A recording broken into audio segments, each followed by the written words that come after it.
Semoga semua baik ya. Alhamdulillah. Alhamdulillah. Ya, senang sekali perkenalkan saya di sini Rosalinda yang akan memandu kajian kemuslimahan pada siang hari ini. Untuk menambah keberkahan kajian kita pada siang hari ini, marilah kita dengarkan pembacaan ayat suci Al-Quran yang akan dibacakan oleh Kak Janati. Kepadanya disilahkan.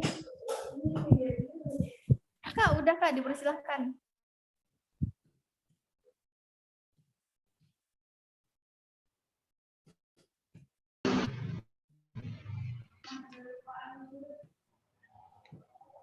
Bismillahirrahmanirrahim. Assalamualaikum warahmatullahi wabarakatuh. Waalaikumsalam warahmatullahi wabarakatuh.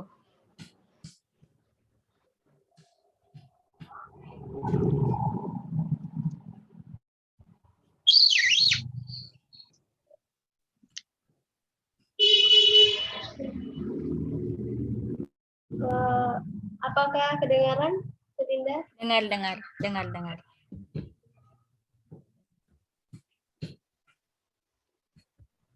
A'udzu billahi minasy syaithanir rajim. Bismillahirrahmanirrahim. Ya ayyuhalladzina amanu la tuharrimu tayyibati ma ahallallahu lakum wa la ta'tadu. Innallaha la yuhibbul mu'tadin. Wa kulu mimma razaqakumullahu halalan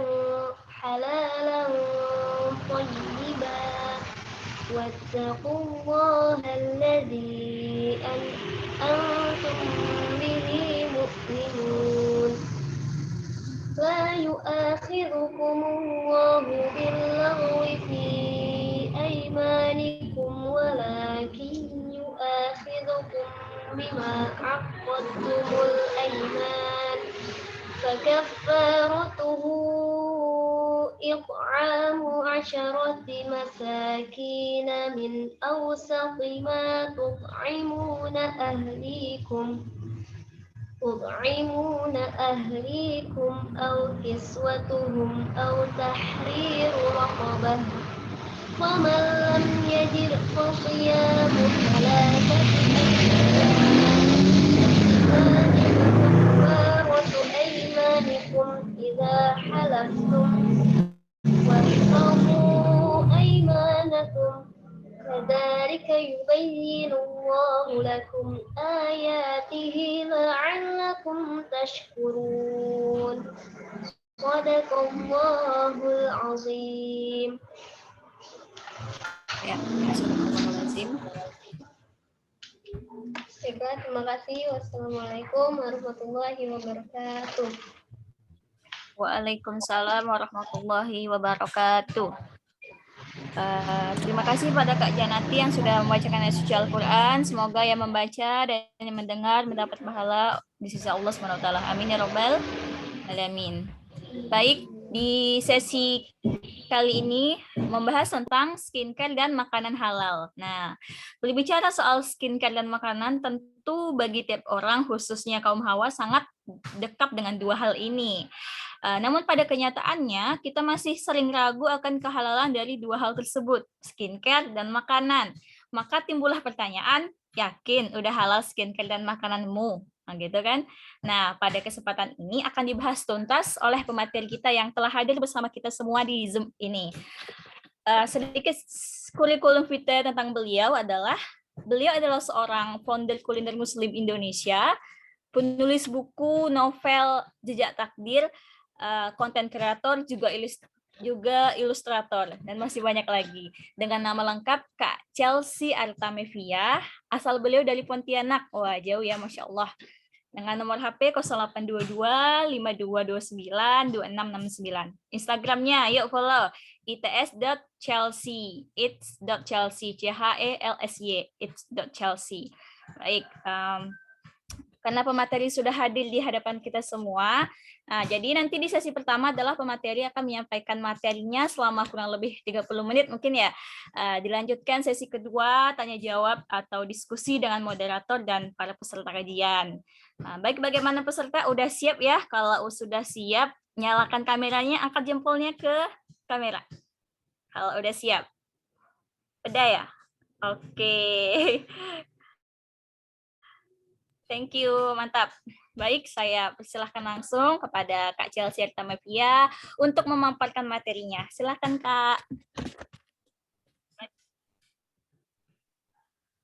Kepada Kak Chelsea. Baik.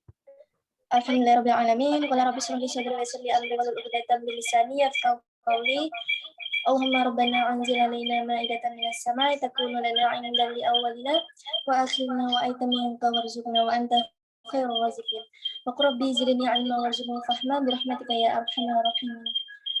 Allahumma shalli ala sayyidina Muhammad wa ala ali sayyidina Muhammad. Assalamualaikum warahmatullahi wabarakatuh untuk kawan-kawan Jambi yang hari ini hadir di Zoom meeting. Selamat siang semuanya. Yang Kak. Iya, Kak.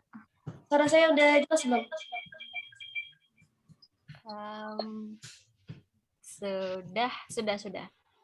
Aman. Aman. Oke, baik. Insya Allah kawan-kawan hari ini saya mau izin untuk sharing sama teman-teman Jambi sekalian. Kenalin, saya Chelsea Arta. Umur saya 21 tahun, asal dari Pontianak, sekaligus founder dari Kuliner Muslim Indonesia, yang hari ini qadarullah Allah amanakan untuk bisa sharing sama teman-teman sekalian. Insya Allah maksudnya tidak untuk menggurui, tapi pengen berbagi sedikit ilmu yang saya tahu pada kawan-kawan. Karena sayang kalau seandainya saya punya ilmu tapi nggak dibagiin, jadinya nanti ilmu yang nggak bermanfaat. Saya tahu, tapi tahu dosa. Nah, jadi mungkin Kak boleh dibuka slide-nya. Kita hari ini insya Allah bahas 2 tema. Yang pertama tentang skincare dan make up, dan juga makanan yang boleh jadi sebab doa kita tertolak. Nah, jadi memang bintang utama hari ini adalah doa yang tertolak. Saya udah ditampilin, Kak. Iya, Untuk Kak, teman sebentar. yang masih belum hidupin kamera, boleh dihidupin. Coba kita biasakan hidupin cam walaupun lagi sibuk ya. Jadi biar nggak ngomong sendiri gitu. Ya, Put bisa tampilin yang Kakak kirim. Yang doa yang tertolak sama sudah halalkah? Oh, bentar. Ya.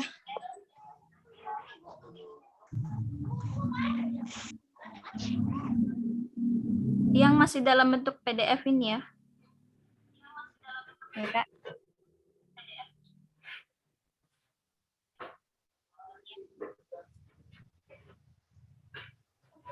Ya.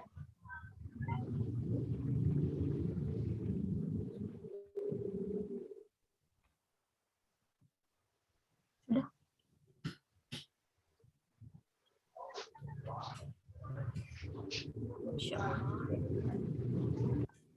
Kondisinya emang saya lagi mondok ini. Iya, Kak.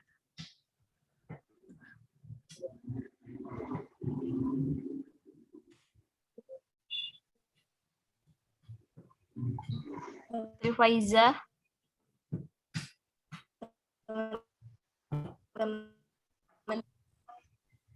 Apa nih buat screen-nya lagi agak proses sih. Oh iya, OTW ya. Ya. Maaf Kak Chelsea di atas keterlambatannya. Karena baru dapat materinya. Doa tertolak sama sudah halalkah.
Jadi dia sih yang.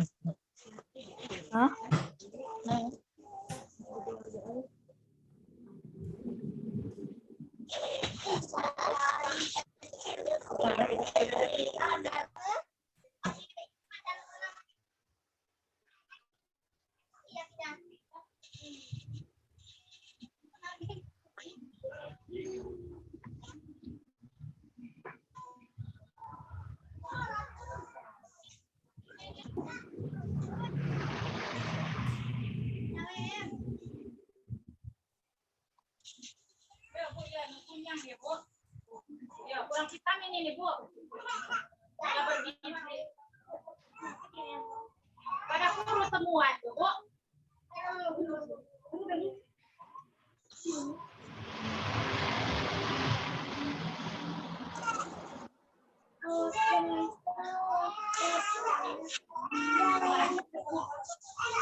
Slide-nya udah bisa dimatiin benar.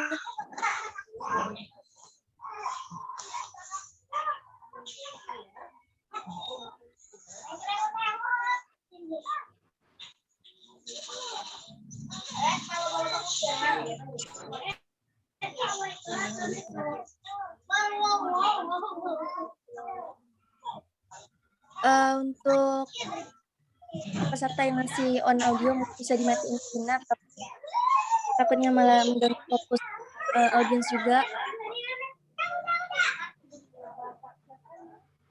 Mungkin operator bisa tolong.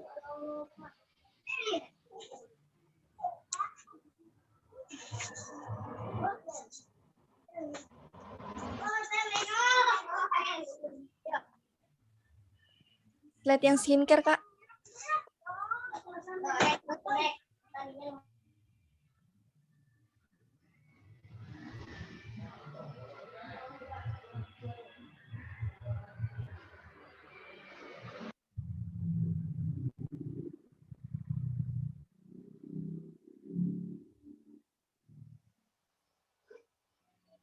Oke. Mungkin boleh di Zoom. Atau pakai mode samping biar full screen. Ya, screen rotation. Oke. Jadi kawan-kawan, terutama yang akhwat ya, memang kita perlu tahu bahwa babi ini dalam kehidupan keseharian kita, jangka waktu mereka berkembang biak itu 3 bulan, 3 minggu, 3 hari. Kawan-kawan boleh sambil catat, dan babi ini kawan-kawan, nggak ada yang tidak berguna, kecuali suaranya. Nggak ada yang nggak bisa dimanfaatkan, kecuali suara babi. Jadi hampir semua badan babi itu bisa dimanfaatkan dalam industri farmasi, obat-obatan, bahkan kosmetika, apalagi makanan. Itu ngerinya. Dan memang kualitas babi ini kalau dalam makanan, industri, itu yang terbaik. Bahkan murah.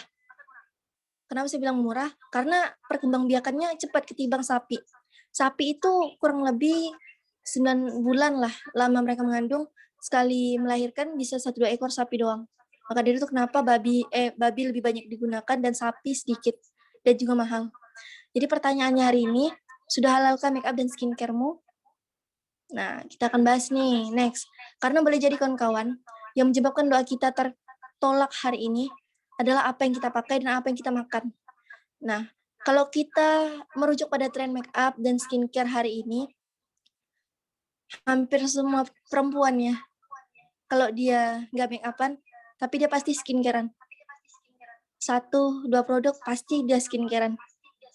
Karena saya dulu pernah berada di posisi nggak mau pakai skincare, tapi pada ujung-ujungnya saya pakai juga gitu loh. Dan memang itulah trennya zaman sekarang. Jadi di saat kita udah acuh nih kan, ketagihan skincarean, ujung-ujungnya beli terus tuh skincare. Ada yang maskeran lah, ada yang beli moisturizing lah, ada yang beli serum lah. Tapi pertanyaannya, udah halal belum skincare kita? Make up kita udah halal belum?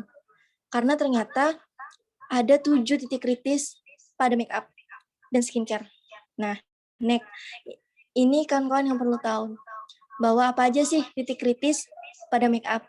Ini kawan-kawan boleh sambil catat. Nanti resumenya boleh dibagikan, share story, boleh tag Kuliner Muslim Indonesia, boleh juga tag ke saya, biar jadi ilmu jariah. Nah, Titik kritisnya ada 7. Yang pertama ada kolagen dan elastin. Kolagen ini kawan-kawan, dia bisa berasal dari hewan.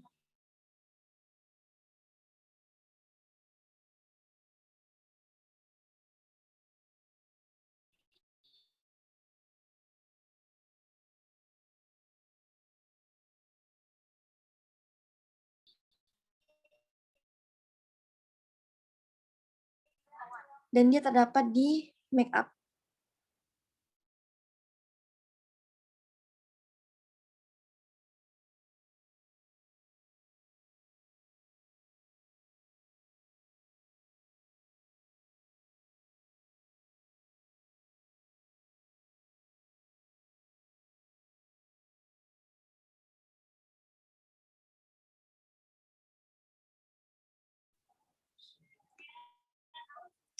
Terdapat pada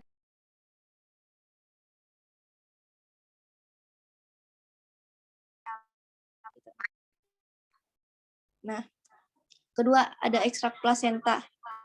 Dan memang kawan-kawan di make up itu juga ada pakai plasenta. Kawan-kawan tahu nggak plasenta atau apa? Ari-ari bayi. Nah, itu banyak pada make up. Ekstraknya diambil itu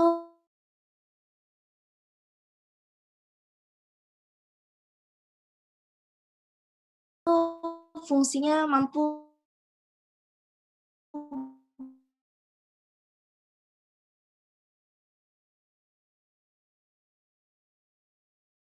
bikin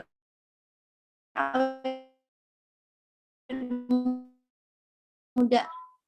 Nah, plasenta pakai make up tapi nggak tahu apa yang dipakai. Dan hewan kah atau manusia? Karena kalau dia dari hewan nggak masalah pakai ekstrak plasenta.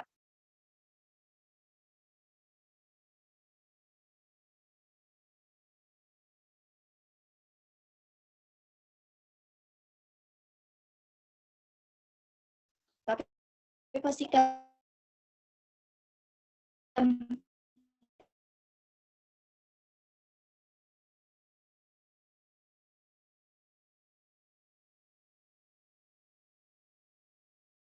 ekstraknya dari mana? Yang sampai dari manusia, namanya kan nggak boleh.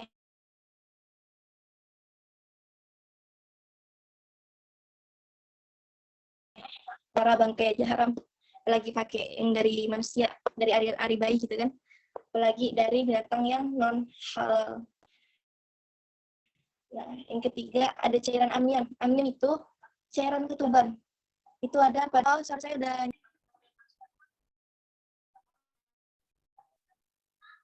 tahu, udah jelas.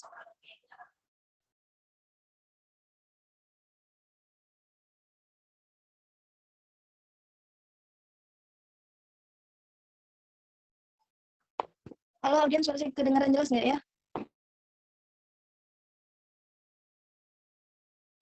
Masih putus Kak. Oke.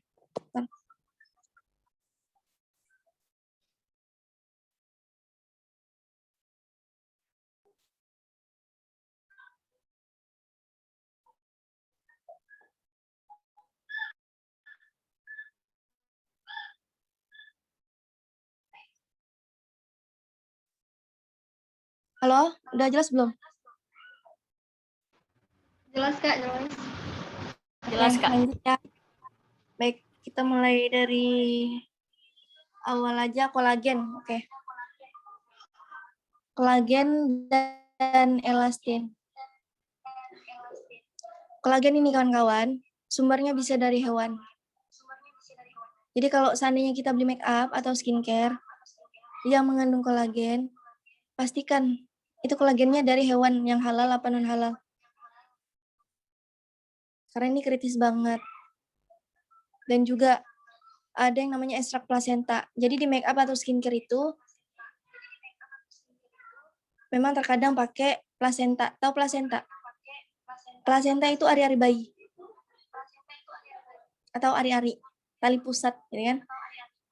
Nah, memang dalam tren make up, skincare, ya mereka juga pakai ini dalam produksinya. Masalahnya, pertanyaannya, itu ari-arinya dari hewan atau dari manusia? Kalaupun dari hewan yang halal kah atau non halal? Nah, kalau kolagen ini biasanya terdapat di dalam make up. Efeknya bisa melembabkan kulit karena dia nggak larut dalam air.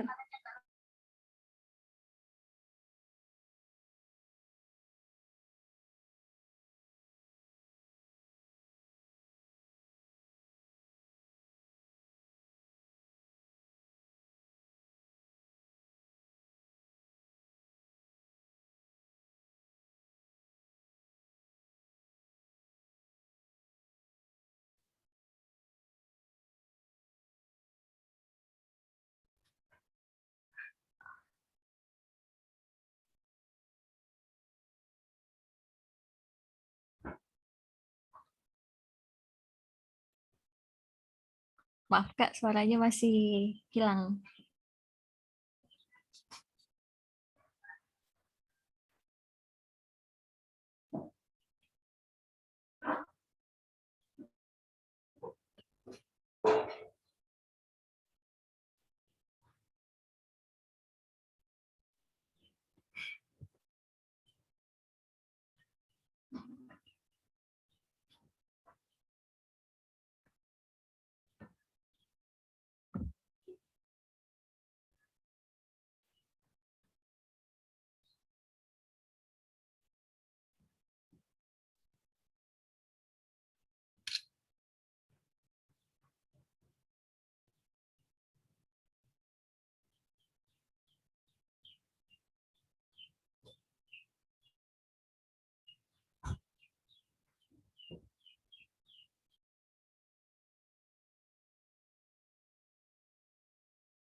Halo, suara saya udah jelas belum? Siap, sudah jelas. Oke. Pakai ini aja deh kayaknya. Recording in progress.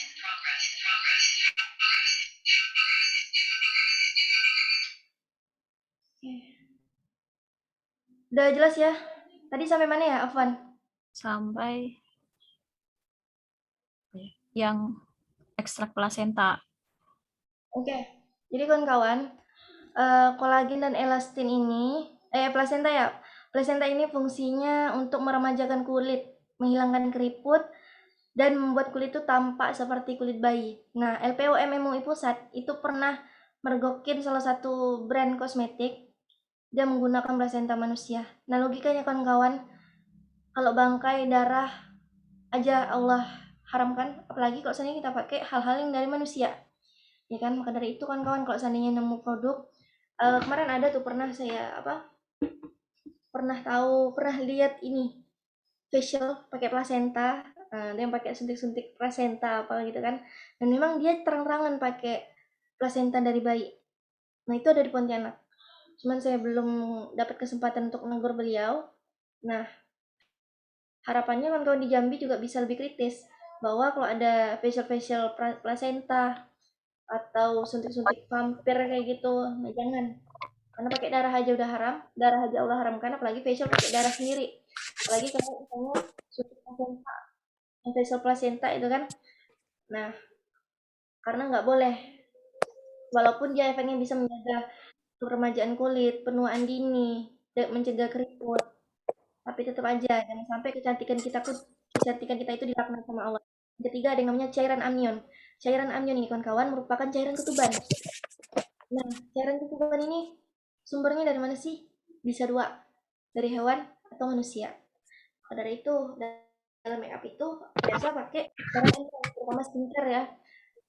Karena cairan ketuban ini yang berada di sekitar janin, fungsinya dapat melindungi janin dari benturan fisik itu kalau dalam badan manusia. Tapi kalau seandainya untuk dia fungsinya untuk sebagai pelembab, sebagai shampoo serta perawatan kulit dan kepala. Nah, jadi sebagai seorang konsumen muslim kita harus hati-hati, jangan sampai kita pakai make up yang berasal dari cairan amnion. Nah, kita harus bisa pastiin dari mana nih, dari saluran mana nih cairan amnionnya. Apakah dari saluran hewan atau manusia? Karena kalau dari saluran hewan, pastikan hewannya tuh halal atau non halal. Kalau lagi dari manusia, tinggalkan, apalagi kalau yang hewan haram ya. Nah, maka kalaulah kita menemukan kosmetika atau skincare pakai cairan amnion, amnion itu cairan ketuban ya kawan-kawan, dicatat. Ini tinggalkan. Apalagi kalau nggak ada penjelasannya, kalau ini dari ketuban siapa, ketuban binatang apa, kayak gitu. Yang keempat ada yang namanya lemak. Lemak dan turunannya ini banyak sekali kawan-kawan. Biasa dipakai pada sabun mandi, krim, hand body lotion, dan juga pakai facial lotion, hand body. Nah, karena kalau kosmetika pakai lemak itu bisa diyakini untuk menghaluskan kulit. Tentunya tidak menjadi masalah kalau seandainya lemak yang digunakan itu lemak yang berasal dari hewan yang halal. Nah, tetapi apabila lemak dan turunannya itu berasal dari hewan yang non halal, maka penggunaannya kita hindari. Apalagi kalau lemaknya dari lemak babi. Maka dari itu, kalau kita tahu ingredientsnya ada tercantum lemak, cari tahu lemak apa. Tapi kalau nggak mau ribet, pilih make up yang halal MUI. Suara saya masih jelas ya kan? Halo?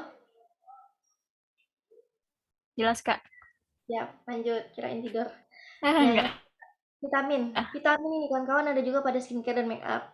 Nah, dan memang orang-orang di luar sana, orang-orang yang pakar kosmetika lah ya, vitamin A, B1, B3, B6, B12, D dan E banyak dipakai dalam kosmetika. Produsen tuh menganggap bahwa vitamin ini mampu mensuplai kebutuhan gizi bagi kulit. Jadi selain melalui makanan, juga bisa melalui skincare. Kita bisa dapetin vitamin D, vitamin E gitu kan. Nah, tapi ternyata melalui penelitian, menurut Stanley M. McStain, ini Direktur FDA Divisi Kosmetika, dia tuh tidak menemukan adanya bukti klinis bahwa vitamin dapat mensuplai gizi secara langsung melalui kulit. Jadi perlu dipertanyakan, perlu dikritisi kalau seandainya suatu produk mengandung vitamin, tapi belum halal MUI pula. Karena kenapa?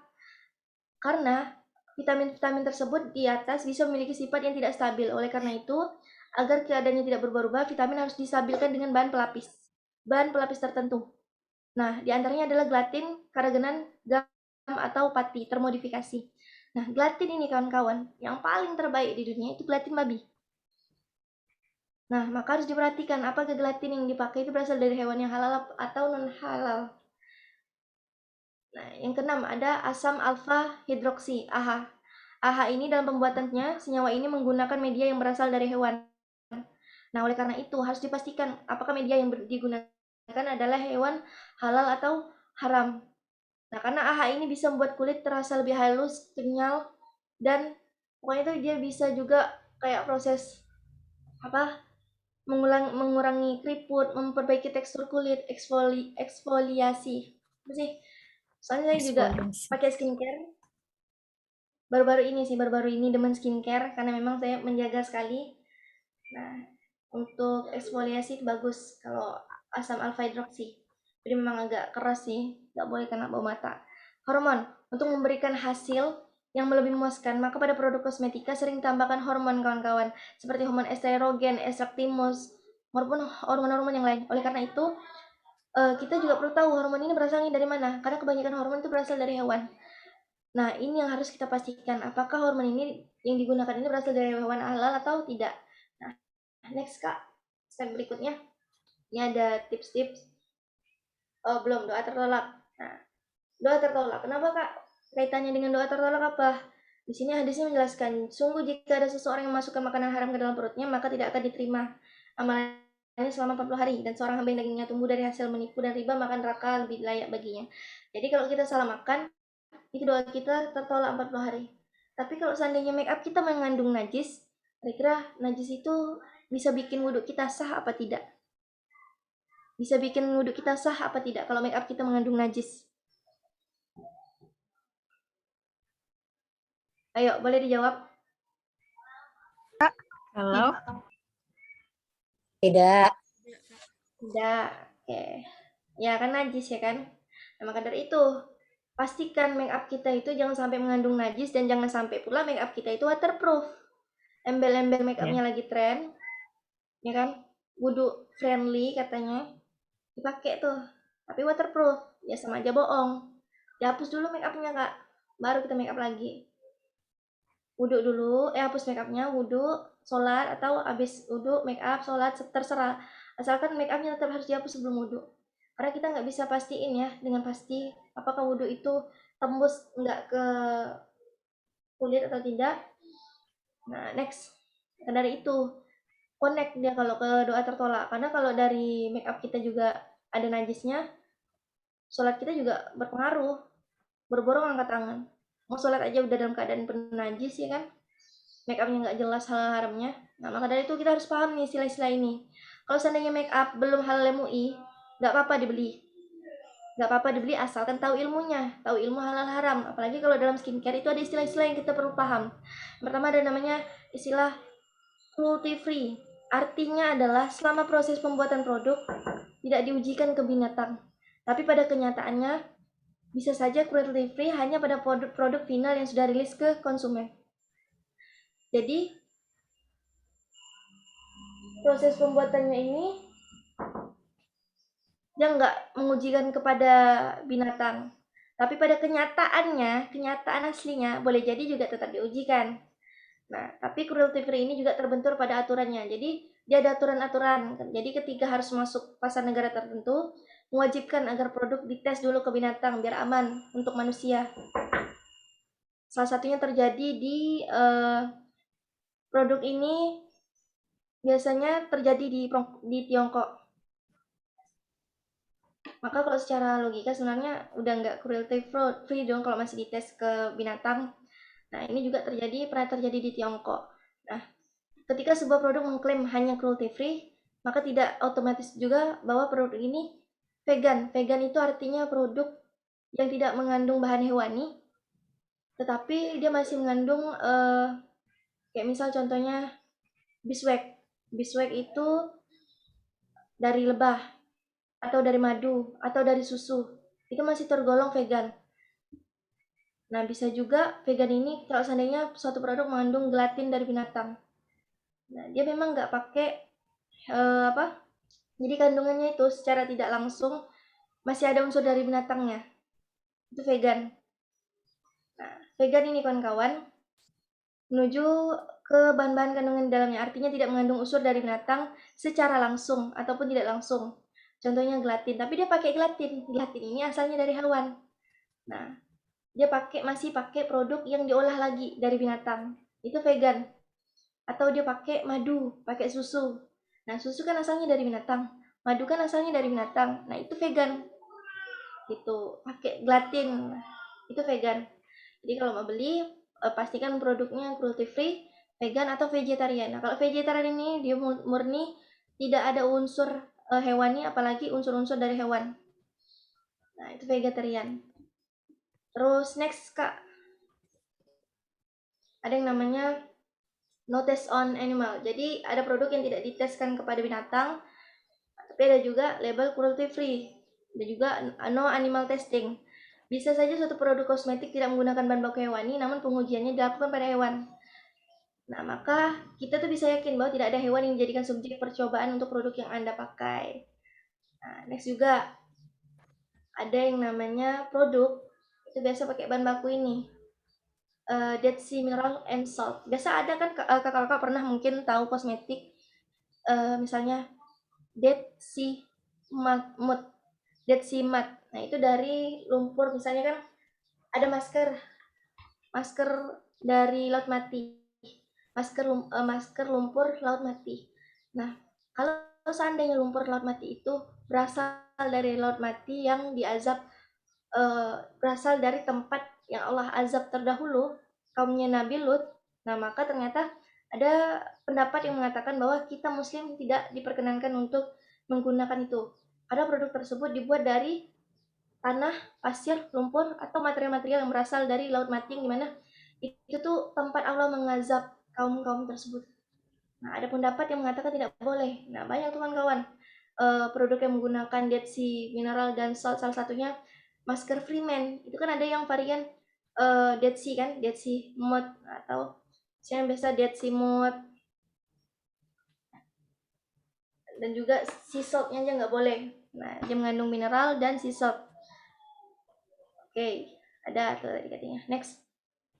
Itu masih pendapat ya, masih perlu didiskusikan lagi karena sejauh ini di MUI itu belum ada yang mengajukan produk yang memang mengandung Dead Sea Mud atau kandungan lumpur laut mati sana. Yang kaum Nabi Lut tadi itu kan tempatnya yang jauh sana, tapi memang bagus untuk kecantikan. Banyak juga memang di kosmetika pakai itu kan, lagi tren. Nah, tapi memang belum ada yang mengajukan produk berbahan baku itu, jadi MUI juga belum mengeluarkan fatwa. Nah, ada juga kawan-kawan skincare itu pakai susu keledai. Ternyata keledai ini Rasulullah bilang, sesungguhnya Allah dan Rasulnya melarang kalian sekalian makan daging keledai karena ia kotor, jadi haram.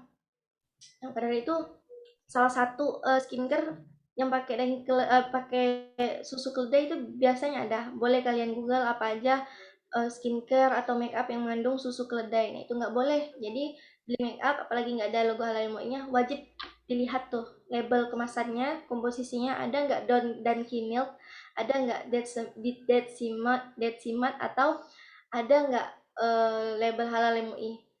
Kalau dia belum halal MUI nggak apa-apa, tapi carilah yang bebas dari hewani, bebas dari unsur hewani.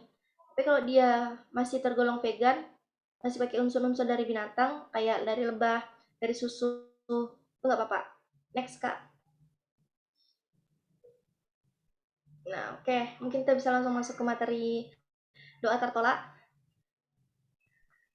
Nah, kalau materi doa tertolak ini, kita bahas tentang makanan, kawan-kawan.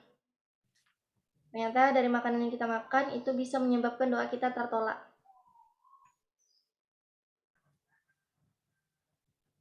Langsung ke materi doa tertolak aja, Kak.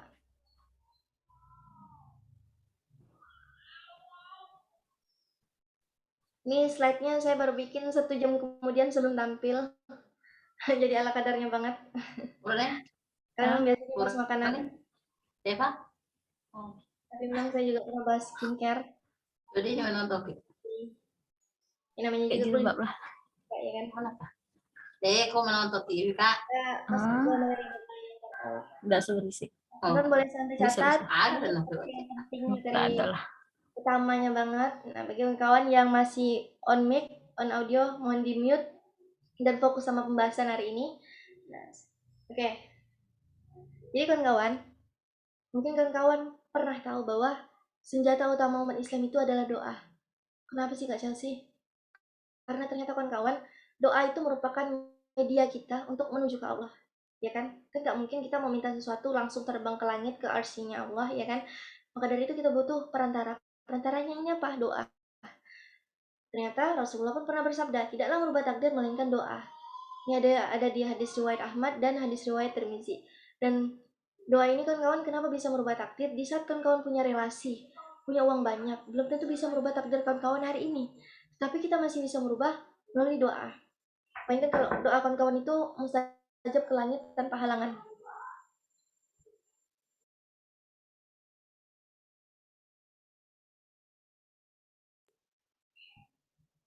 Itu the power of doa. Maka dari itu, ada pepatah yang mengatakan bahwa senjata utama umat Islam itu adalah doa.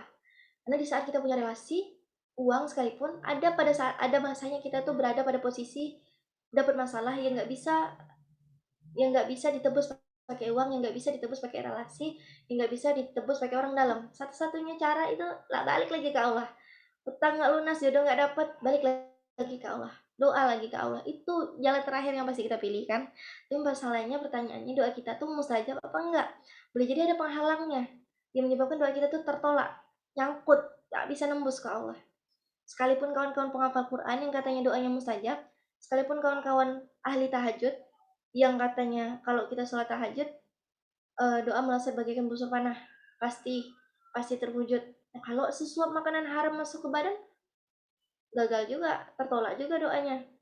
Jadi maka dari itu kan kawan, doa ini dalam Islam merupakan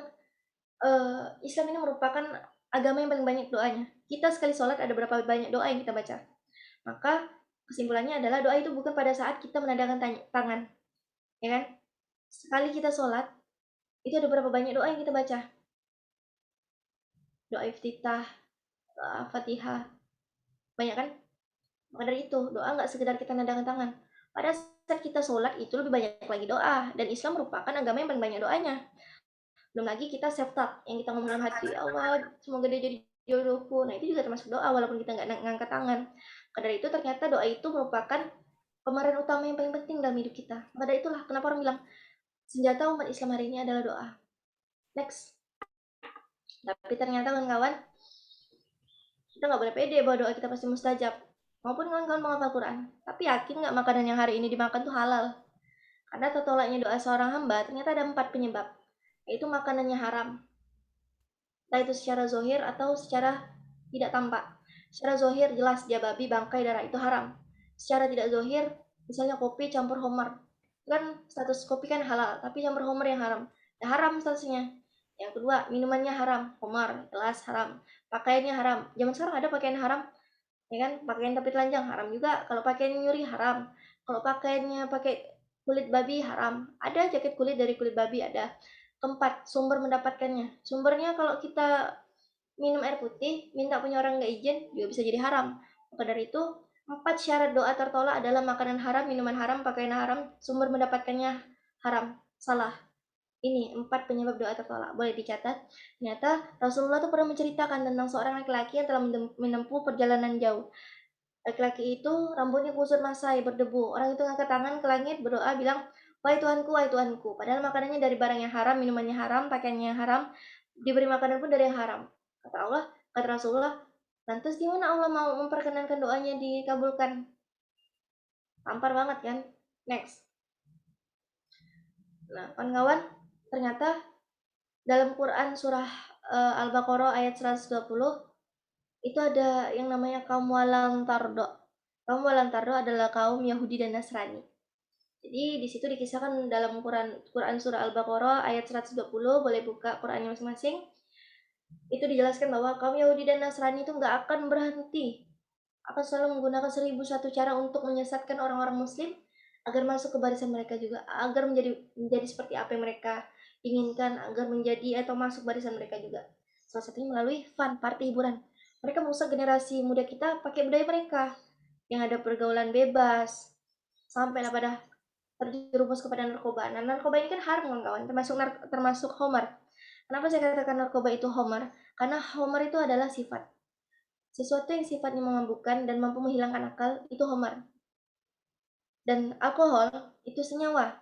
Maka dari itu tidak ada dalil pengharaman alkohol, yang ada hanya dalil pengharaman homer. Jadi kalau kawan-kawan memukul rata bahwa alkohol itu sama dengan homer, maka salah. Ya, itu perlu dicatat. Homer dan alkohol adalah sesuatu yang berbeda, 2 hal yang berbeda. Nah, alkohol senyawa, homer adalah sifat. Sifat yang memabukkan dan menghilangkan akal, termasuklah narkotika, narkoba, dan zat adiktif. Itu homer ya, jelas. Jadi jangan misalnya seandainya nemu produk alkohol temennya pakai, misalnya parfum lah, parfum dan alkoholnya pakai, ih haram. Padahal banyak tuh parfum beralkohol yang halal MUI. Lantas apakah MUI salah? Tidak, kitanya yang tidak paham bahwa ternyata itu halal di mata MUI. Karena apa? Karena ada pendapat yang menyatakan bahwa alkohol itu halal dan mensucikan. Alkohol itu suci dan mensucikan. Karena memang dia senyawa dan tidak ada dalil pengharaman alkohol. Itu kalian perlu tahu. Jadi biar nggak saklek ya kalau ketemu yang kayak begitu. Fashion. Banyak hari ini cewek-cewek yang mempertontonkan aurat. Dalilnya sebagai emansipasi wanita, kebebasan berpakaian. Tapi apa bedanya kita dengan orang-orang yang tidak berakal? Atau apa bedanya kita dengan binatang? Yang dari lahir sampai sekarang, bahkan binatang tuh nggak pakai pakaian. Nah, kalau seandainya kita mengatakan bahwa ini adalah modernisasi cara berpikir, ya kita lahir udah telanjang, masa jadi kita telanjang lagi, berpakaian tapi telanjang? Lantas gimana letak modernnya berpikir? Gimana letaknya pemikiran kita berkembang? Enggak dong, justru makin mundur. Nah, film, tontonan. Kita banyak disesatkan dengan tontonan-tontonan yang tidak pantas, tidak berkualitas. Salah satunya film porno atau mungkin konten-konten yang banyak mempertontonkan tentang kekerasan. Nah, tontonan ini nggak hanya ada di televisi, tapi juga ada pada konten-konten seperti YouTube, Instagram. Dan dari itu harus pintar-pintar milah konten, kawan-kawan. Buka sosmed, jangan sampai kita buka konten-konten yang nggak pantas untuk dibaca. Kenapa? Bisa bikin manusia terlalai dari Quran dan sholat. Bisa bikin manusia lalai dari ibadah. Kalau manusia udah hilang, nggak punya benteng utamanya, yaitu Quran dan ibadahnya, yaitu sholatnya, maka apalagi yang menjadi benteng kita gitu loh. Ya kan? Karena salah satu syarat terkabulnya doa adalah terjauh dari maksiat. Kalau kita masih dekat dengan maksiat, lalai gara-gara nonton TV yang ternyata isinya maksiat, gimana doa kita mau mustajab? Sedangkan syarat terkabulnya doa, terhindar dari maksiat dulu, terhindar dari makanan haram dulu. Nah, yang terakhir makanan. Cewek-cewek zaman sekarang kalau jajan itu banyak beli makanan yang murah, enak, banyak, menarik, lagi tren, pasti beli. Dan ternyata ini merupakan bagian yang paling banyak perempuan itu, orang-orang itu terkecoh, ya kan? Contohnya saya, kenapa saya hari ini menggaungkan dakwah halal ke seluruh Indonesia? Karena ternyata saya juga pernah gitu merasa kerasnya kejebak haram. Saya minum kopi yang statusnya halal, ternyata haram. Karena tercampur homer itu tadi. Jangan sampai kawan-kawan seperti itu. Karena orang-orang kaum walantado, kaum untung rugi, itu kalau berdagang prinsipnya bukan halal dan berkah, tapi untung dan rugi. Nggak peduli tuh rezeki yang dihasilkan halal atau haram, yang beli itu konsumennya muslim apa enggak, sama dia jual makanan haram, kalau yang muslim mau beli ya tetap jual aja, yang penting mereka untung. Itulah kaum walantado, kaum Yahudi dan Nasrani, ya kan. Karena itu kita jangan sampai terjerumus, karena orang-orang luar sana tahu kekuatan kita doa. Cara menjatuhkan umat muslim zaman sekarang bukan melalui peperangan lagi, tapi doa kita yang dirusak. Next, Kak. Dari itu ngeri ya. Zaman sekarang banyak kawan-kawan makan yang tak halal tapi ternyata syubhat. Nah, syubhat ini ada kisahnya nyata ya. Kisah pemimpin zalim Irak, Hajjaj bin Yusuf As-Saqafi yang menguasai Irak. Ceritanya ada kampung kecil punya satu keutamaan, doanya mustajab. Jadi tiap kali pemimpin zalim ini mengirim pasukan, orang-orang kampung selalu berdoa, ya Allah, ini ada pasukan dari pemimpin zalim yang datang ke kampungku, tolong binasakan. Nggak lama memang benar-benar binasa. Tapi pemimpin zalim ini berpikir, kok aku nggak pernah berhasil menaklukkan kampung yang kecil ini? Apa celahnya? Di mana letak celahnya? Di mana letak salahnya? Sampailah pada akhirnya pemimpin ini menganjurkan para orang kampung untuk membawa masing-masing telur dari rumah. Jadi orang-orang kampung ini kalau disuruh bawa telur ya nggak masalah, karena cuma telur kan. Kalau dibawa harta sih nggak mampu, karena saya pun masih kekurangan harta gitu kan. Ada yang pergi ke masjid bawa telur kecil, ada yang pergi bawa telur besar. Celahnya di mana? Di saat semua telur terkumpul, maka sang raja bilang, udah cukup telurnya, silakan ambil kembali dan pulang. Nah, celahnya di sini kawan-kawan, yang pergi bawa telur kecil, pulang bawa telur yang besar. Yang pergi bawa telur yang besar, pulang bawa telur yang kecil. Secara tidak langsung kita memakan hak orang lain. Nah, telur yang statusnya halal tadi berubah menjadi syubhat. Apa dampaknya? Dampaknya, esokan harinya dikirim lagi prajurit pasukan untuk menaklukkan kampung ini. Malah berbulan-bulan, bertahun-tahun, tak kunjung Allah binasakan prajurit zalim ini. Justru orang kampung tersebut yang banyak binasa. Kesimpulannya adalah, kalau makanan subhat bisa menolak doa, apalagi yang beneran haram. Maka dari itu ada hadis yang mengatakan kalau kita mendapati perkara syubhat, maka kita lebih baik menghindari. Karena kalau kita menghindari, kita bisa menyelamatkan dua hal, agama dan diri kita. Kenapa menyelamatkan agama? Karena boleh jadi di saat kita makan perkara syubhat itu benar sesuatu yang haram. Nah, kalau kita makan makanan yang haram, berarti banyak mudaratnya untuk badan kita. Kita dosa zalim sama diri sendiri, melanggar syariat, dosa. Kalau kita menghindari perkara syubhat karena untuk menjaga diri, karena boleh jadi yang kita makan itu nggak baik untuk badan kita. Misalnya babi, tapi bentuknya dalam bentuk yang lain, tentu dalam roti pakai kuas bulu babi, ya kan samar-samar tuh rotinya halal apa tidak, karena boleh jadi kuasnya dari bulu babi, ternyata benar pakai bulu babi, kita nggak tahu nih kan. Berarti roti di masjid syubhat kita makan, ternyata mudaratnya ada dalam badan kita. Nah, ada mudarat dalam badan kita zalim sama diri sendiri, otomatis badan kita pun tak terselamatkan. Maka dari itu, kalau menemui perkara syubhat, perkara yang samar-samar halal haramnya, lebih baik tinggalkan. Karena kita bisa menyelamatkan dua hal, diri kita dan agama kita. Next, Kak. Nah, ini saya pengen kenalin sama kawan-kawan, sama sahabat Rasulullah, yaitu Sa'ad bin Abi Waqqas. Dia punya dua keutamaan, doa mustajab dan anak panah yang tak pernah gagal melesat. Jadi saat itu pernah minta tolong, doakan sama Rasulullah, ya Allah, doakan aku kepada Allah agar doaku dijabah Allah, agar doaku terkabul. Apa kata Rasulullah? Wahai Sa'ad, perbaikilah makananmu, maka doamu akan terkabulkan. Ini yang perlu digarisbawahi. Kok Rasulullah suruh perbaiki makanan, bukan perbaiki ibadah? Padahal banyak yang kita tahu, orang soleh pasti doanya mustajab, apalagi penghafal Quran, ya kan? Apalagi anak yatim, lagi ulama-ulama. Ternyata kawan-kawan, dari makanan yang kita makan ini mempengaruhi ibadah kita. Salah makan 40 hari doa kita tertolak, ibadah kita tak diterima. Maka rumusnya bukan perbaiki ibadah, perbaiki makanan. Karena kalau rezeki yang masuk ke dalam badan haram, doa kita pun tak tembus ke langit, apalagi ibadah kita diterima. Mustahil. Nah, next. Tapi saya juga ngasih rumus bahwa doa mustajab itu tidak hanya cukup menjaga diri dari makanan yang haram. Sampai pada suatu ketika seorang sahabat tuh bertanya sama Sa'ad, "Sa'ad, kok doamu mustajab, belum kamu angkat tangan Allah sudah kabulkan? Apa rahasianya? Padahal ibadah kita sama-sama dijamin surga." Sa'ad bilang, "Benar aku menjaga perutku dari makanan yang haram, tapi aku juga punya satu amalan lain, yaitu aku tidak pernah menyimpan iri dengki, tidak pernah punya penyakit hati sama orang lain." Ternyata kawan-kawan, the power of kalbun salim, hati yang bersih, itu mampu mendatangkan rezeki, apalagi ilmu, apalagi kebaikan-kebaikan lainnya. Maka dari itu, pernah ada satu quotes dari Ustaz Luqmanul Hakim, hati lapang rezeki datang, hati sempit rezeki sempit. Ya kan? Hati yang sempit tadi, kalaupun kita ahli agama, ahlul Quran, rezeki tak mau masuk, Quran apa kita mau masuk, tak bisa masuk. Syaratnya hati harus lapang, harus bersih. Apalagi doa, boro-boro terkabul. Walaupun kita menjaga perut dari makanan haram, kalau hati kita berpenyakit, tetap nyangkut doanya. Jadi syarat doa terkabul adalah 2. Jaga perut dari makanan haram, jaga diri dari penyakit hati. Maka praktiknya adalah tazkiyatun nafas, pensucian jiwa. Praktik sabar, ikhlas, ridho, sami'na wa ta'na, tawakal. Itu. Next, halalan thayyiban.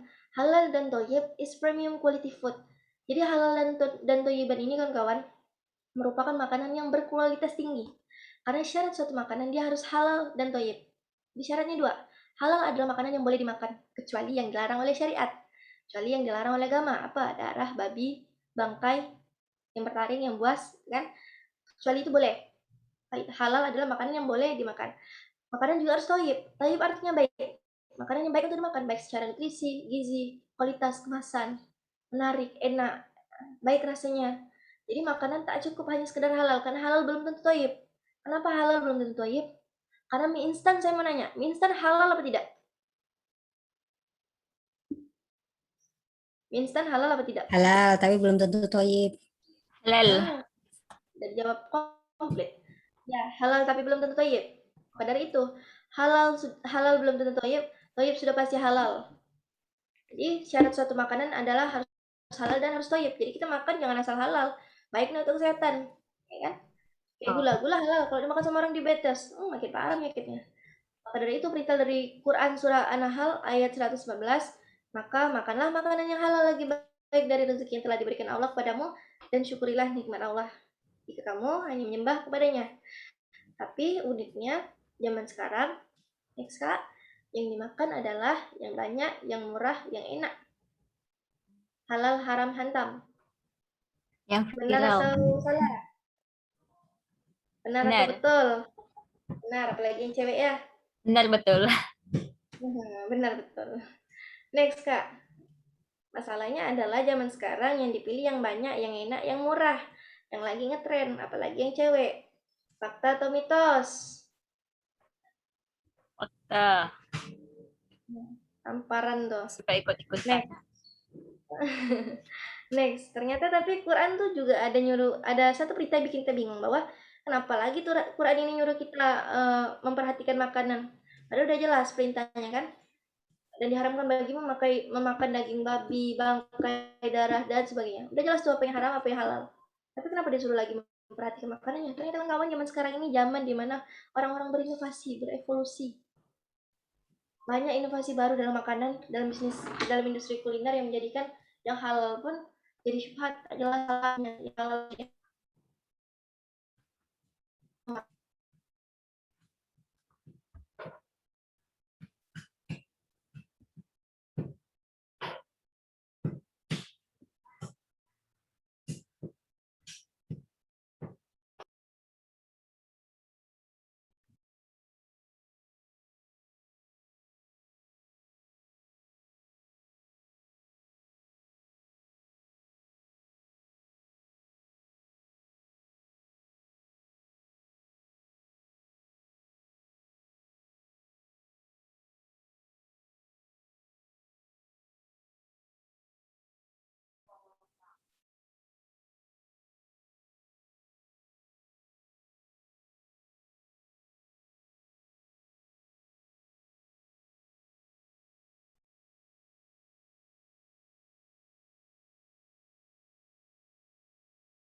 Halo,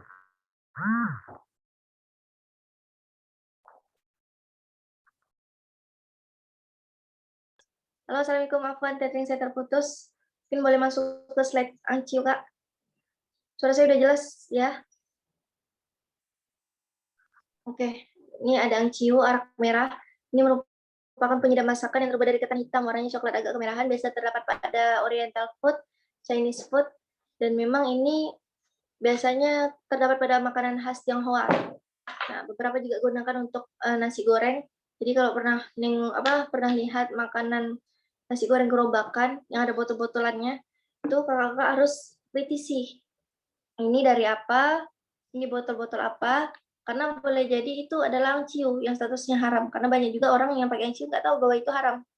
Nah, terutama pada tumisan sayur, nasi goreng kaki lima. Itu ini silakan di screenshot, ini namanya angciu. Mamang-mamang gerobakan biasa kan jual nasi goreng. Ada banyak botol kan. Nah, jangan sampai botolnya ini. Karena kalau ini kasih tahu beliau, ini haram, nggak boleh. Dan biasa di seafood juga pakai ini. Dan banyak restoran seafood pakai ini. Apalagi hotel-hotel. Nah, jadi makan ke hotel hati-hati, apalagi beli tumis kangkung. Biasa pakai ini juga. Biasa juga dipajang di etalase toko. Next, Kak. Ada yang namanya mirin dan sake. Nah, bagi kakak-kakak pecinta sushi, jangan sampai makan sushi yang belum halal MUI. Kenapa saya bilang harus halal MUI? Karena memang titik kritisnya banyak sekali.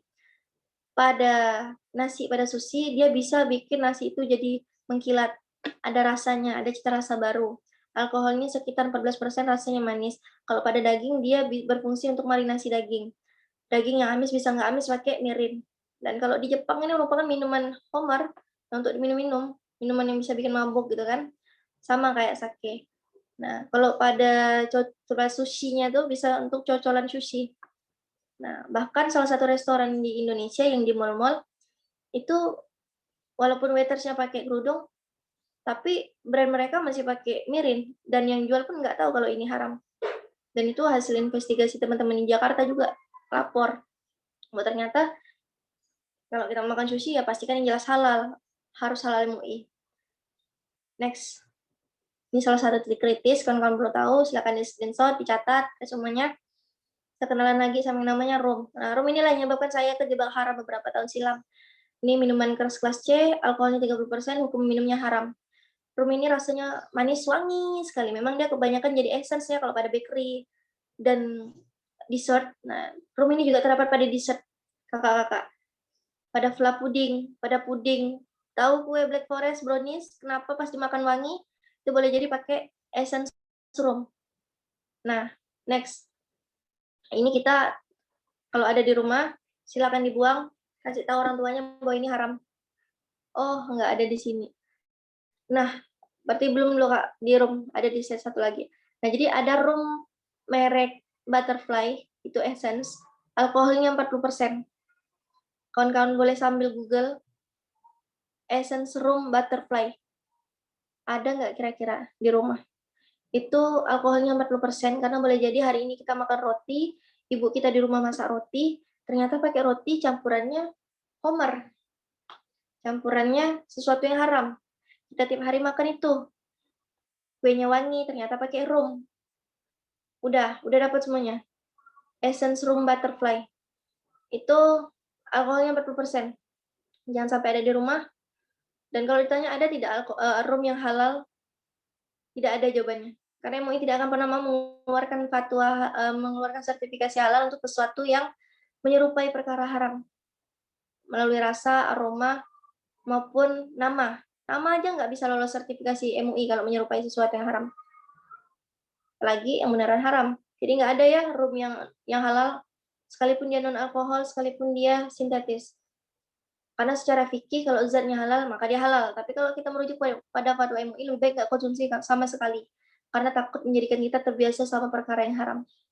Next, Kak, kita pindah ke Baileys. Baileys ini kurang lebih sama seperti rum, cuman memang dia lebih creamy, fungsinya sama juga sebagai campuran, sebagai essence.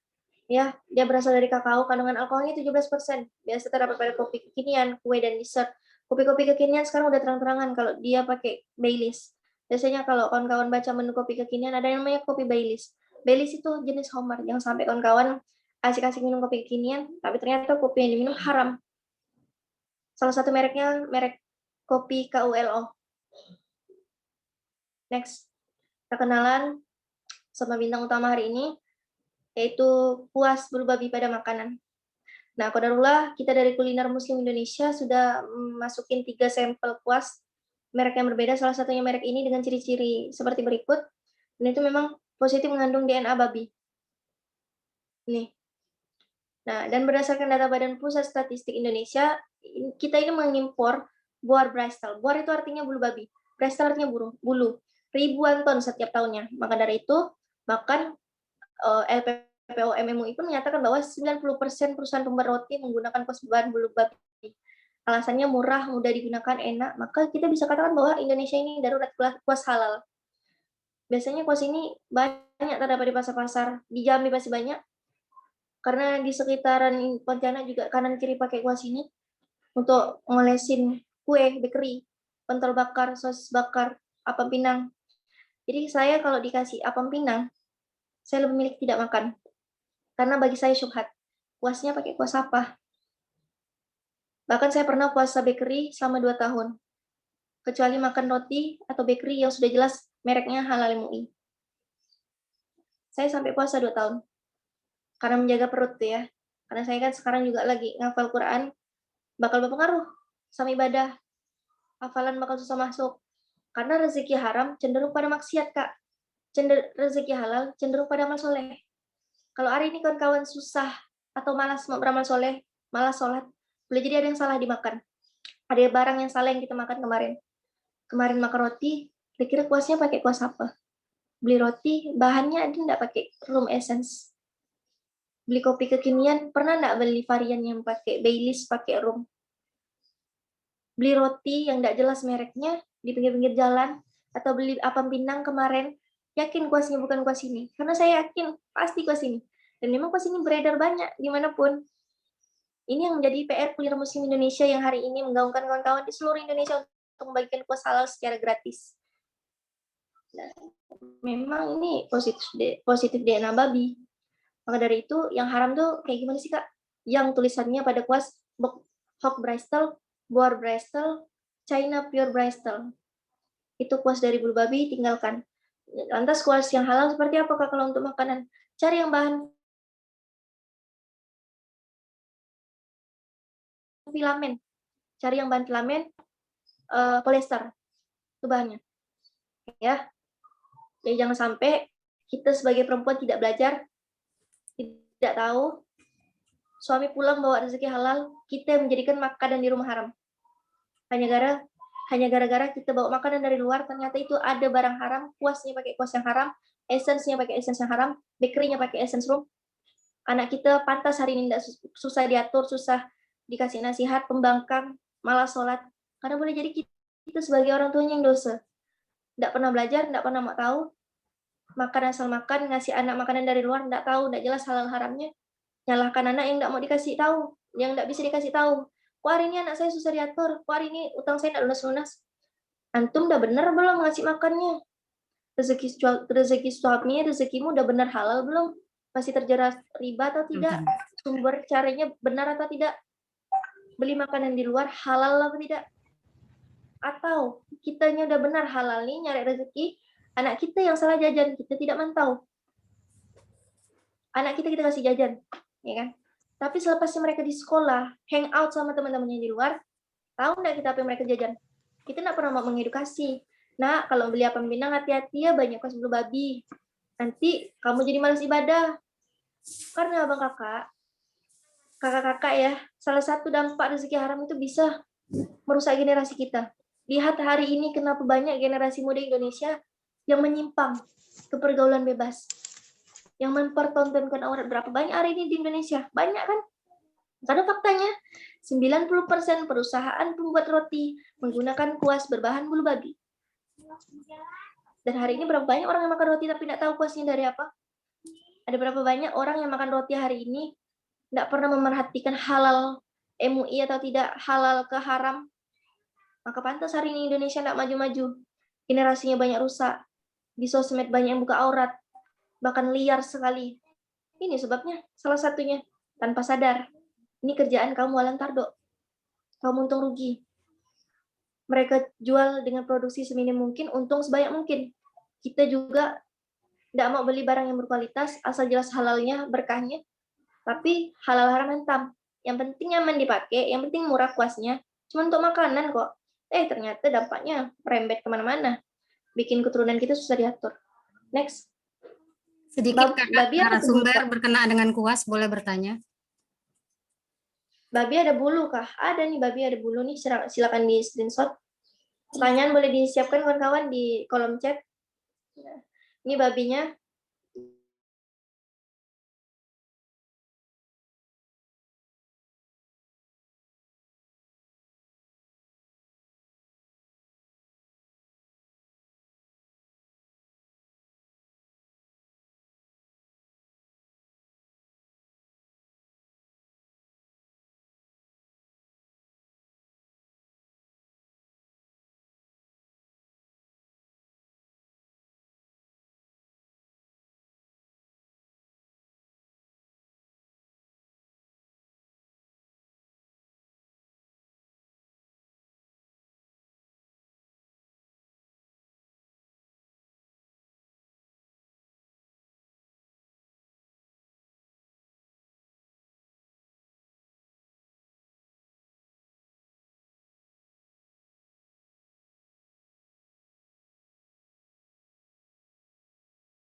Nah, halo kawan-kawan, ada pertanyaan silakan.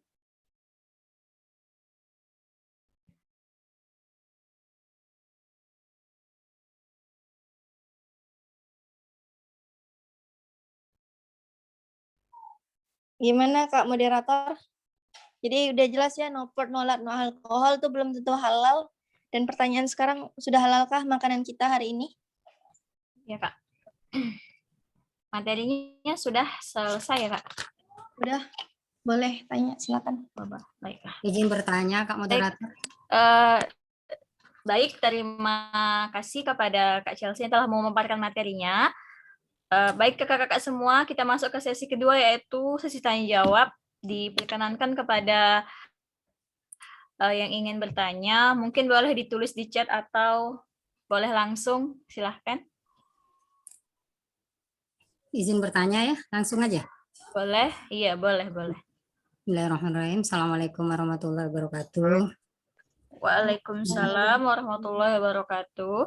Terima kasih pada moderator yang beri kesempatan dan terima kasih pada pembicara. Maaf tadi saya karena baru pulang, baru bergabung setelah acara mulai, jadi belum tahu ya tadi apa namanya biodata narasumber kita dari mana. Mungkin nanti boleh diinikan ulang sedikit ya, sekedar saya tertarik berkenaan dengan halal semua produk kita. Tadi kan dipaparkan juga berkenaan dengan kuas ya. Kalau tadi kan kalau kita tahu ini babi, ini enggak. Teknisnya itu babi apa tidaknya dari mana kita tahu gitu. Mungkin berbagi aja kesempatan ini sharing. Kebetulan saya bekerja di Dinas Perindustrian, suka mendampingi auditor halal. Jadi ciri-cirinya kalau kawan-kawan pergi ke rumah makan yang ikan bakar, ayam bakar dan sebagainya, ya kalau ada kesempatan bisa dicabut aja satu lembar bulu kuasnya. Dibakar, kalau itu beraroma kulit manusia itu insya Allah babi. Itu aja cirinya. Karena kan kita cuma tahu oh ini babi ini tidak. Nah, tadi kan tidak dijelaskan seperti apa. Mungkin sharing ya sedikit ya narasumber ya. Mungkin seperti itu. Ya terima kasih. Dimasukkan saja. Terima kasih. Iya. Ya memang, ya makasih Bu Emma.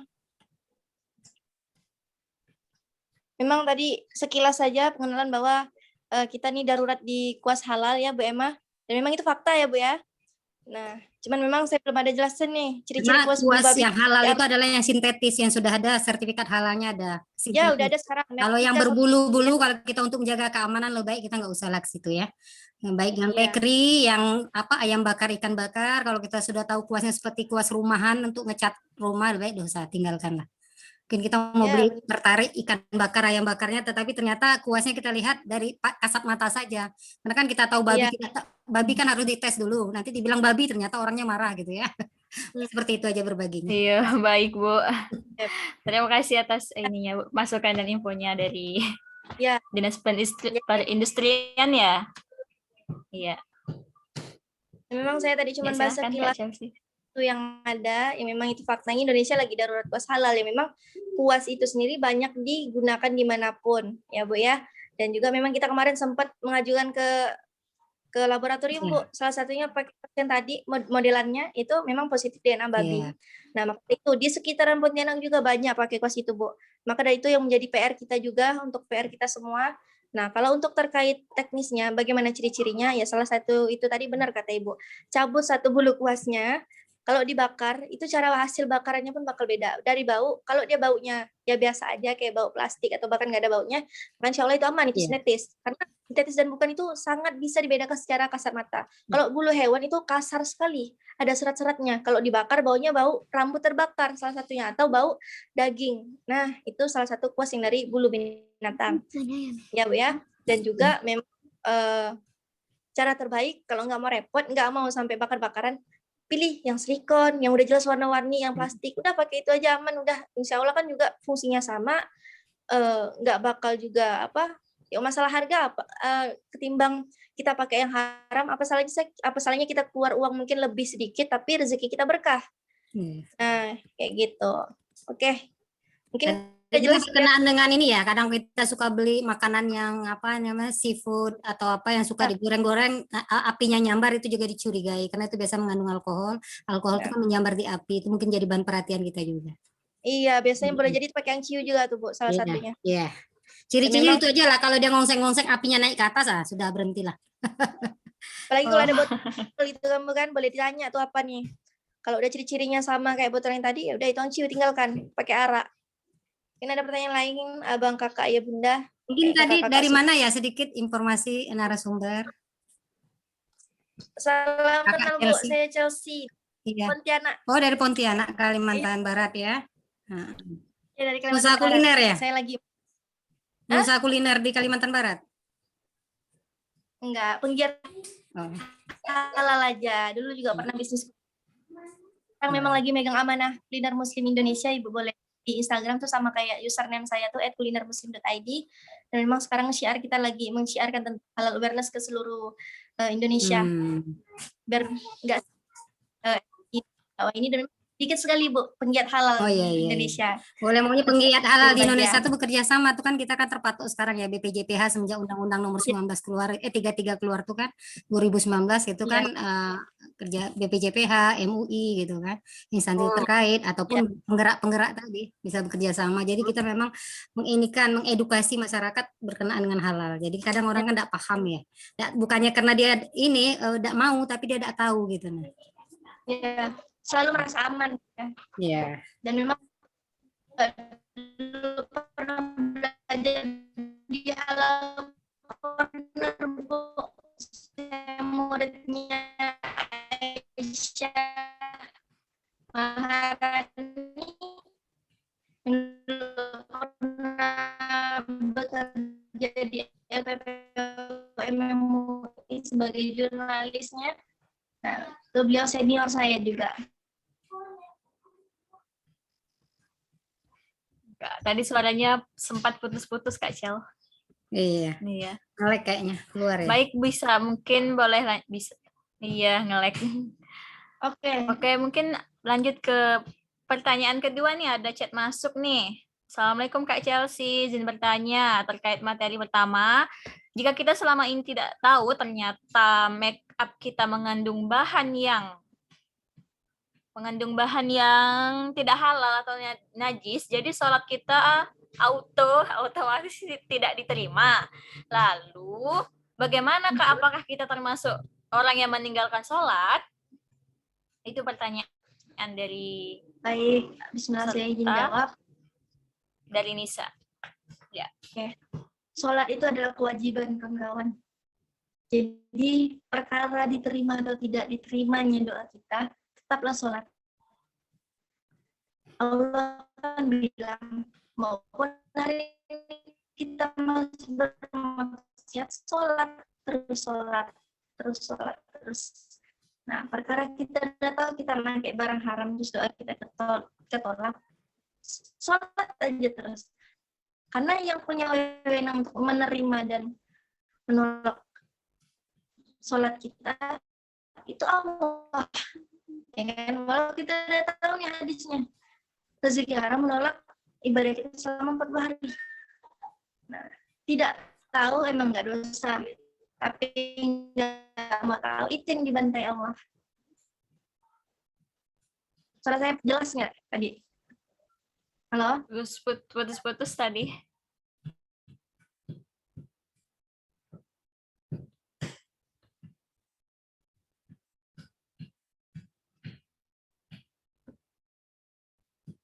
Halo, masih putus-putus nggak? Sudah pas. Oke, jadi gini kawan-kawan, sholat itu kan ada kewajiban. Mau kita masih maksiat aja, anjurannya tetaplah sholat, walaupun sekalipun engkau bermaksiat, dalam keadaan bermaksiat. Karena yang punya wewenang menerima dan menolak ibadah itu cuma Allah. Walaupun kita udah tahu hadis 40 hari ibadah kita tertolak karena rezeki haram nih. Ya sholat aja terus gitu. Nah, berarti itu kan setidaknya jadi reminder kita, jadi patokan kita bahwa makan lain kali dijaga, jangan sampai kita makan rezeki haram. Gitu loh pemahamannya. Nah, jadi semoga clear dan jelas ya, dan semakin semangatlah menjaga perut dari rezeki haram, karena kawan-kawan hari ini jangan sampai kita jadi orang yang nggak tahu itu insya Allah nggak dosa, tapi tidak mau tahu itu yang dibantai Allah. Mungkin itu Kak Ros. Jelas ya? Jelas ya. Terima kasih Kak Chelsea. Mungkin sudah terjawab pertanyaan dari Kak Nisa tadi ya. Mungkin ini jadi pertanyaan terakhir ya. Ada yang masih bertanya? Kalau tidak, dari moderator? Iya, dari moderator. Mungkin pertanyaan terakhir, berhubung waktu sudah 2:30 ya. Sebagai orang awam nih Kak, kan kita orang awam nih ingin mengkonsumsi atau memakai suatu produk, itu kita kalau mau beli, mau konsumsi suatu produk, itu kita pastiin ada label halalnya saja, atau ada yang berlabel BPOM saja, atau keduanya Kak. Karena kan kita belum masuk ke, mungkin ilmunya belum terlalu sampai ke yang ngecek ingredients-nya gitu loh Kak. Kalau misalkan kita mau pakai suatu produk. Gitu. Oke, bismillah. Jadi kawan-kawan, produk kalau lulus uji BPOM itu hanya sekedar dia aman digunakan, tapi belum tentu halal. Catat ya, kalau lulus BPOM dia hanya sekedar aman untuk kulit, tapi belum tentu aman untuk kulit, aman digunakan, tapi belum tentu halal. Tapi kalau sudah lulus, dapat hasil sertifikasi dari Halal MUI, maka udah pasti insya Allah halal. Nah, kalau kawan-kawan tidak mau ribet, carilah produk yang memang Halal MUI. Itu solusinya. Dan kalau produk tidak ada halal MUI-nya, bukan berarti juga produk itu haram. Karena sistem MUI kita ini nunggu bola, bukan jemput bola. Orang mau sertifikasi baru disertifikasi. Bukan yang belum sertifikasi ditodong sana-sini, tidak. Maka dari itu, kita juga harus bijak, harus pintar. Bahwa yang belum halal MUI belum tentu haram. Tapi kita itu tadi, pentingnya ilmu halal haram ketimbang logo halal MUI. Karena di saat kita pergi keluar negeri, itu enggak namanya halal MUI. Adanya Jakim, adanya ya tergantung negara masing-masing. Maka dari itu penting kita tahu bahan-bahan ini titik kritisnya apa, ini mengandung hewani atau tidak. Nah, maka dari itu perlu belajar banyak. Tapi salah satu yang paling penting adalah kalau di Indonesia, selama di Indonesia, pilihlah yang sudah pasti halal. Iya, terima kasih Kak sudah terjawab pertanyaan dari saya. Bagaimana yang lain? Mungkin kalau tidak ada kita sudahin. Tidak ada ya? Teman-teman yang berjumlah 18 orang. Ya, sudah. Baik, kakak-kakak peserta kajian yang berbahagia, alhamdulillah rangkaian sesi diskusi hari ini telah terlaksana dengan baik ya. Kami ucapkan terima kasih banyak pada pemateri kita Kak Chelsea Artamevia yang sudah berbagi ilmunya pada siang menjelang sore hari ini. Dan juga terima kasih kepada audien yang sudah menyimak dengan antusias diskusi kita pada hari ini. Berikan aplaus kepada pemateri dan kita semua angkat jempolnya. Ya, terima kasih. Akhirnya saya Rosalinda pamit undur diri. Terima kasih atas perhatiannya. Mari kita tutup dengan hamdalah. Alhamdulillahirabbil alamin. Dan doa penutup majelis. Subhanakallahumma bihamdika asyhadu an la ilaha illa anta